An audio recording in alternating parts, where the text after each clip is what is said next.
আসসালামু আলাইকুম প্রিয় আপুরা, কেমন আছো? সবাই কেমন আছেন?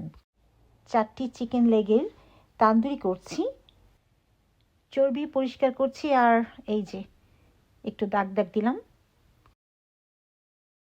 ভালো করে ঠান্ডা পানিতে ধুয়ে ভিনেগার দিয়ে ভিজে রাখছি 1 ঘন্টার মতন। প্রায় 1 ঘন্টা ভিজিয়ে রেখেছিলাম ভিনেগারে।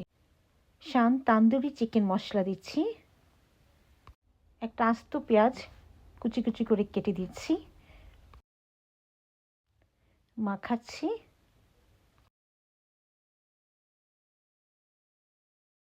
গরম ডেকচিতে জলপাইয়ের তেল দিচ্ছি। ব্রাশের কাজ মুরগির রান দিয়ে করছি। রসুনের কোষ দিচ্ছি, আরও জলপাইয়ের তেল দিচ্ছি।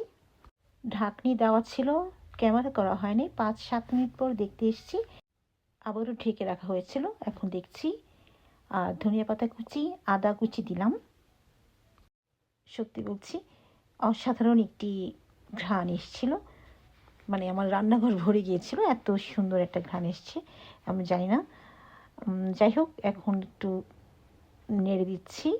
এই এই তো একটু ঝোল ঝোল মাখা মাখা তান্দুরি চিকেন হয়ে গেল আজকে দুপুরের জন্য, হয়েছিল আজকে দুপুরের জন্য।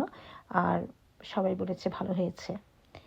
আজকের মতো বিদায় নিচ্ছি। পরম করুণাময় আল্লাহ তাআলার কাছে দোয়া করছি আমরা যেন পৃথিবীর সকল ভালো থাকে। আল্লাহ হাফেজ।